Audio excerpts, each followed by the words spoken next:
number 5. This is class number 5, slowing it down, speeding it up. We started out with Uptown Shuffle. Right, so we started off with an eagle slide. So we were on a diagonal like this, and we did kick, ball change, step, slide, step, and then a little around, kick, drag. And I gave you some arms. You can, it's optional, but this is the way Peter and Naomi kind of style it. They do train arms on the kick, ball, change. Kick, ball, change. Oh, I think I went the wrong way. Kick, ball, change, step, slide, step. I did say the words right, but kick, ball, change, step, slide, step, kick, step, drag, and then you have 4 small fishtails. 1, 2, 3, and then you repeat. 1, 2, 3, 4, 5, 6, 7, 8. 1, 3, 5, 7. Great. And then we were doing some fast dancing today. So first thing we did was have you recognize that all the stuff you've been working on with slower music over the last previous 4 weeks, you can apply to faster music. So things like the Peabody position, walking. You can do a turn down the line into those jazz squares. You can just do a slower turn down the line. So anyway, we did that as kind of a warm-up with partner, and then we moved on to fast stuff. We did some exercises. These exercises I got from a video from Laura Glaze, and I liked them a lot for practice. And so here they are. We did them in class to increasingly fast tempos. We started around at 175 beats per minute. We went to about 256, I think, so pretty fast. First one was bouncing on one foot. You want to make sure your foot comes off the ground. You want to think about it coming from your tailbone, or as she calls it, the butt bounce. And I think that really helps to think of it that way. You can also look at yourself sideways in a mirror to see if your head is bouncing too much rather than your butt. You want to get that butt bounce going. So we did 5, 6, 7, 8, 1, 2, 3, 4, 5, 6, 7, 1, 2, 3, 4, 5, 6, 7, 1, 2, 3, 4, 5, 6, 7, 1, 2, 3, 4, 5, 6, 7, 8. So if your foot is coming off the ground, which I realized halfway through mine wasn't completely, probably my knees are a little tired. You can hear that rhythm to make sure boom, bop, bop, bop, bop, bop, bop. You're actually hearing that rhythm that you're making. Then we did a little more obvious warm up. We did Charleston. We did boom, bop, boom, bop, boom, ba, da, da, da, da, da, da, da, da, da, using that idea of that butt bounce, boom, ba, da. Then we did basic footwork. 5, 6, 7, 8, 7, boom, bop, boom, ba, da, boom, bop, boom, ba, da, boom, bop, etc. We did a whole phrase of each of these.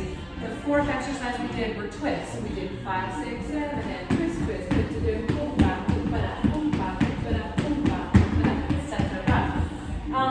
So these are things you can practice to increasingly fast tempos. You will probably find that as you go up to, say, 256 as we did, when you go back to even 200, it starts to feel pretty nice. 175 feels downright slow, so it can sometimes help your perspective on what is fast to sort of do that exercise solo sometimes at home. As far as trying to maintain not too much bounce in your head, I found having the mirror super helpful. So if you have that luxury at home of dancing in front of the mirror and watching, how much am I actually bouncing? And am I really getting that butt bounce, etc. That's right. Then we put together a little mini routine, and it looked like this, sideways, or an angle with an angle, maybe something like that. Maybe sideways is fine.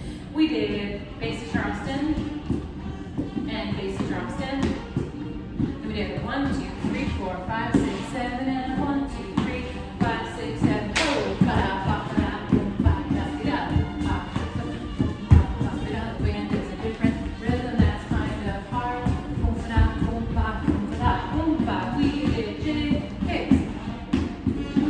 Here's your 3rd one. Here's your 4th one. On the 5th one, we did boom boom ba. Then went back to Charleston. So it's pretty straightforward movement. You guys know how to do all those things. A couple of little things. We follow back away, and we just show that once a little bit slower for that rhythm. 1, 2, 3, 5, 6, 7, and 1, 2, 3, 5, 6, 7, 8, and 2, 3, and 4. So leads, we hit 8 and 2 right in front on the 3 and 4. I think some leads in class are kind of missing that getting that front part because they were so distracted by the rhythm change. So that's the only way you're going to kind of get set up for this swing out is to get right in front there. The other piece was this jig, maybe just do a solo for a minute, the jig walk will go from here. So on that last, the fifth jig kick we did, boom, ba, boom, down, boom, ba. And so if we keep those jig kicks just really light and loose, because those are not really spending any energy, then that down a boom, ba will feel really nice. I think that's all. I just swing out technique, we just talk a little bit, making sure you're staying on the balls of your feet. Follows, make sure you go all the way through the end of the line, like right here. So 1, 2, 3, and 4. It can be tempting to think you're like helping your lead by stopping yourself and getting yourself around, but it loses the whole feeling of the swing. You gotta keep on going all the way down the line to then be redirected. So just like Jen goes all the way through, and then it's easy for you to redirect it. Leads, we talked about really setting up a line for yourself to be ultra efficient when it's fast. So if we literally face the camera completely, like if you're right here, just we make a line. So it's like this, like 1, 2. I want to get right in front of Jen, and I don't want to start circling around her because it's going to become a round thing. I want to stay here, and then on 5, I'm going to get off the line and get out of her way. 1, 2, 3, and 4, get off the line. Cool. We're trying to keep it as linear as possible so it stays really efficient. That goes for follows too. Like if you are redirected down the line, if you're down here on 3 and 4, if you're redirected down the line, don't step out here. Turn your body and step right backwards into that direction. Maybe one more thing for leads. Sorry, there's so many things about swing us, but these are the common ones that I was seeing tonight. Making sure on that 5, you really let go of your partner super fast. So you don't guide them around and maintain that connection, particularly when it slows your follow down. So if you've got this 1, 2, 3, 4, boom, get release as soon as you can get momentum and direction to your follow, and then let them go. I think those are the high points. Yeah. We'll keep working on. Oh, you did mention like when you're getting ready. I think you're going to talk about this Next a little week, bit more yeah. next week, but like to like stop the frenetic energy from like getting into you from the jockey, and instead do a little halftime bounce so that's a little more calm, and you can start like preparing in a calm way so that you can be relaxed while you're dancing rather than be like Yeah. So that's it. You guys did a great job. I know it was sweaty and tiring, but you did well. Thank you.